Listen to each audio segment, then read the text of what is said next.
كلمتين على الطريق. ركز هتروح لمين وانت مش في احسن حالاتك، وانت داون، وانت محتاج تفضفض مع حد. هحكي لكم على قصة حصلت معايا كده من حوالي 17 سنة. حصل عندي مشكلة في الشغل، فرجعت البيت منهارة. رفعت سماعة التليفون على واحدة صاحبتي بحبها قوي، هي كمان بتحبني وعارفة انها بتحبني. بدأت اتكلم، قلت لها انا عندي مشكلة كذا وكذا وكذا، فبدأت تسمعني.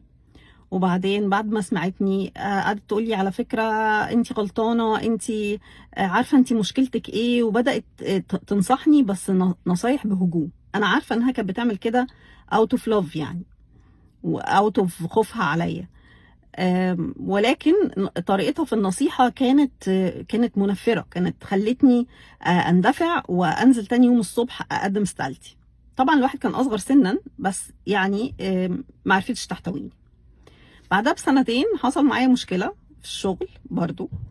فالمره دي ما رحت لهاش بقى، رحت لواحده تانية صاحبتي، كلمتها في التليفون، برضو عارفه انها بتحبني. سمعتني بعيط، قالت لي علا في ايه، يا تجيلي يا اجيلك، انزلي تعالي لي.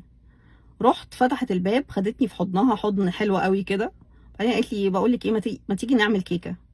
دخلنا المطبخ نعمل الكيك، قعدنا نتكلم في حاجات تانية ملهاش علاقه بالمشكله. عملنا كوبايتين شاي بلبن، وبعدين قعدنا اتكلمنا بقى في المشكله بالتفاصيل بهدوء. ساعتها انا كنت هديت جدا، من غير غضب، من غير انفعال. بدات تخليني اعرف فين المشكله، انا اكتشف فين المشكله، وانا اعرف الطريقه اللي هتناسبني علشان احل بيها المشكله. تاني يوم رحت الشغل، كنت اهدى، وكنت عارفه ابص على المشكله وعارفه اتعامل معاها. وفعلا عديت الموقف، وكان الحقيقه كانت حاجه كويسه جدا بالنسبه لي.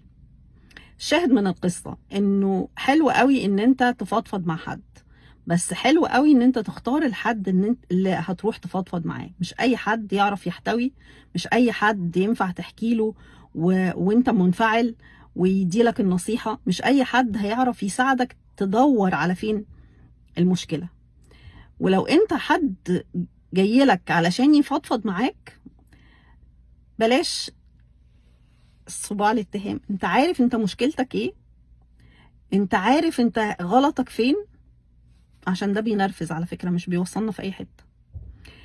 الحاجة التانية، يعني اسمع لغاية الاخر، خلي البني ادم اللي قدامك هو اللي يكتشف فين مشكلته، وخلي البني ادم اللي قدامك يحاول يلاقي طريقة لحل المشكلة. بلاش النصايح اللي هي من عندك انت، بموقفك انت، بشخصيتك انت، بطباعك انت. بلاش ده. خلي النصيحة عامة، وخلي اللي قدامك هو اللي يحط ايده على المشكلة فين.